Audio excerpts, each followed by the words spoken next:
Hi, my name is Mark.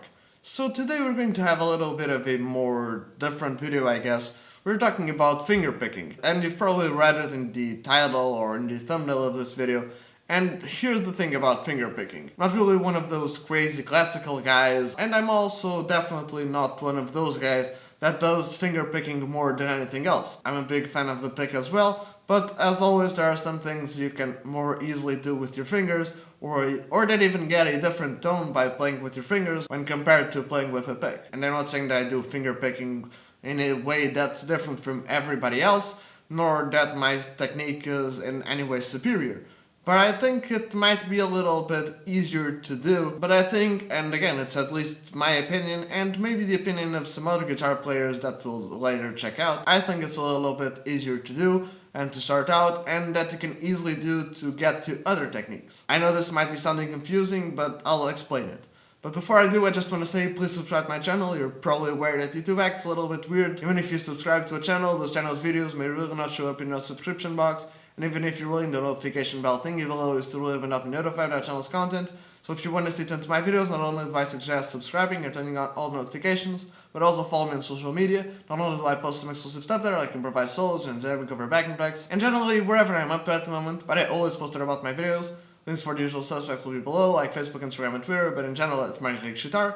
And since you're down there, please consider leaving a like and perhaps share this video on social media. I'd highly appreciate it. But getting back to the video itself, let me just perhaps change the camera angle. And actually, it's interesting enough that I snapped my fingers. I guess the regular bluesy fingerpicking technique would be to use your thumb and index finger. Sort of like this. Again, if I play you just some regular pentatonic bluesy licks.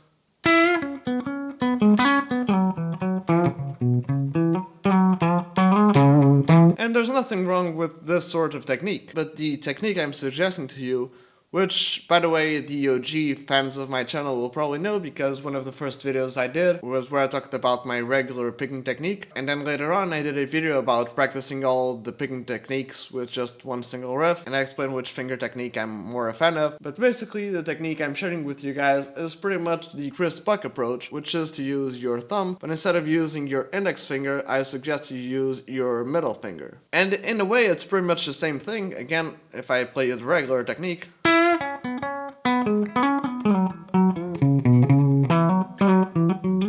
but instead of me using the index finger, I just switch it for the middle finger.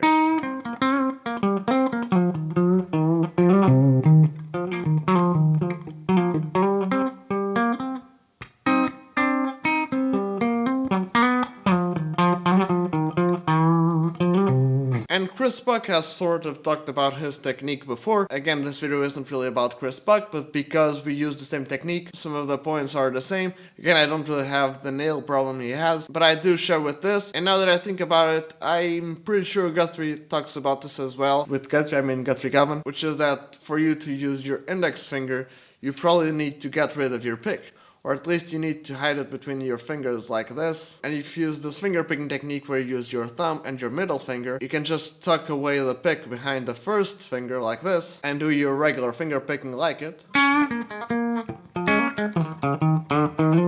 And because I don't strictly do the regular style of finger picking technique, I suppose you can do this as well, but when you focus on the thumb and middle finger as your main fingers, you can switch up between playing with the pick and finger picking.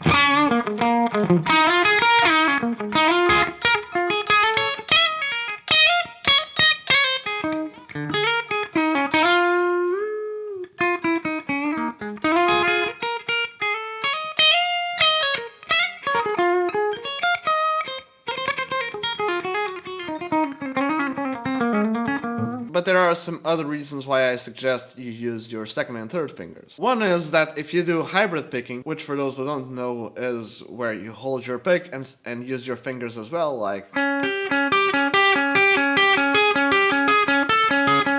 your second finger, your third finger will get more used to finger picking.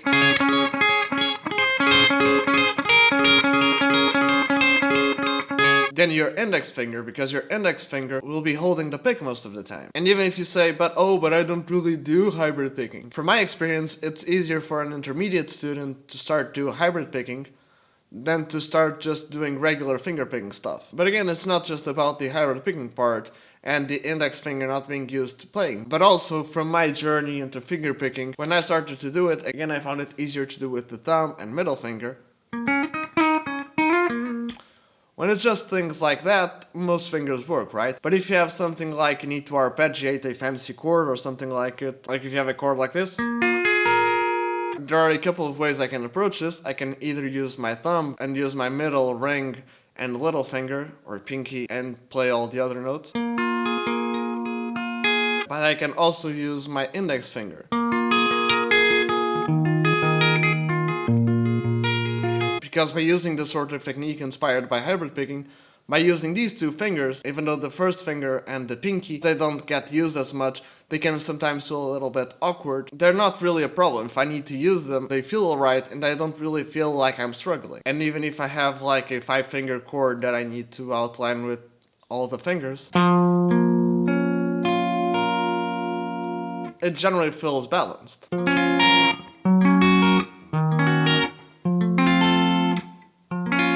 And I mentioned in the beginning there was a reason when I did a snap, which is when you do finger picking with your index finger, you can snap with your second finger, but you can't really snap with your first finger.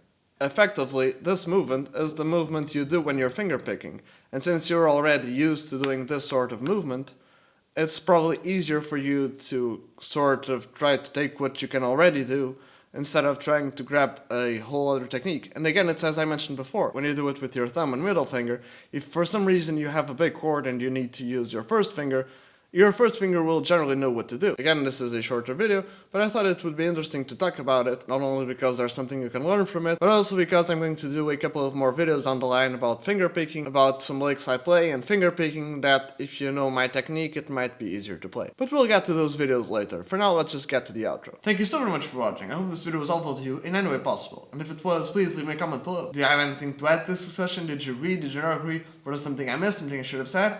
I know in this case, this sort of finger picking technique sort of a thing might not be for everybody, because for some of you who already started with the regular way with your thumb and index finger, it might not feel comfortable to switch up completely or try to do it the other way. And as I mentioned before, I'm not really saying you need to, but anyways, if you have any thoughts about this, please leave it in the comment section below. And also, if you have any suggestions for videos, I have this dedicated series called The 8, You Ask I Teach. I know, pretty boring, generic, and self-explanatory title, but as you can probably guess, and as the name implies, in that series I pretty much teach anything you guys have in the comment section below, at least guitar or music related, of course. So if there's something you want me to talk about, just leave it in the comment section below with the hashtag 8. We've done a couple of episodes already, I'll leave the playlist in the card section right there. And also, since we're talking about some other videos, please check out some of my back catalog. Not only do I have some other guitar related videos, like either talking about technique like this video, or perhaps talking about soloing and improvising and playing out of the box, but I also do some other videos like discussions and music theory talk, where I explain a music theory related concept so that you guys can use it in your own ways. And also composing and songwriting lessons. Not only do I share tips and tricks and stuff like that, but I also have the series where I'm writing a song along with you guys, which you can check out. Again, those videos will either be on the card section right there or on the annotation section of the end screen, which will be on in just a couple of seconds, where I transcribe and break down a lick that I either think is interesting, or the lick itself is a little bit different from what whoever played the lick usually plays. I also have this series called Bass Tricks for Guitar, because for those who don't really know, I started out as a bass player and gigs for a couple of years before I eventually moved on to guitar. So when I came to guitar playing, I guess I brought some stuff from my bass playing that maybe some of you who didn't really start out on bass either don't think about consciously or maybe don't think about it at all. You can check out that series for that. And also this new series I'm starting out where I react to guitar and music related stuff of the week. I'm still not sure what I'm going to call it, but when you're watching this video, that series probably has come out, so go check it out. But yeah, I guess that's it. Again, thank you so much for watching. Don't forget to leave a like, comment, subscribe, and on all the notifications. Follow me on social media, and if you can share this video on social media, I'd highly appreciate it. Check out some of the other videos, leave a comment for my 8 series, and cheers!